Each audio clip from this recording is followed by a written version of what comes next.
আমাদেরকে মাথায় রাখতে হবে এই রাষ্ট্রের শত্রু কারা, প্রতিদিন এই রাষ্ট্রের ক্ষতি করবার জন্য দেশে এবং বিদেশে বসে কারা ষড়যন্ত্র করছে, হাজার হাজার কোটি টাকা অপচয় করে লুটপাট করে আজকে বাংলাদেশকে অস্থির করবার জন্য উঠে পড়ে লেগেছে।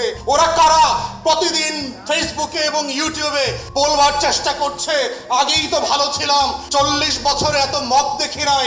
এই সুশীলরা কারা? গত 16 বছর যারা কলম ধরে নাই। ওই গণমাধ্যমগুলো কারা?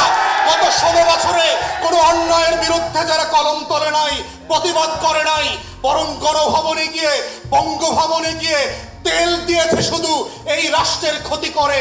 তাদের কলমে সেদিন কালি ছিল না, আজকে কলমে এত কালি। এগুলো আপনার কলমের কালি না, এগুলো আবু সাইদদের রক্তে গড়া বাংলাদেশের রক্তাক্ত কালি। এই কালির সাথে বেঈমানি আমরা আগেও মেনে নেই নাই, পরেও মেনে নেব না ইনশাআল্লাহ।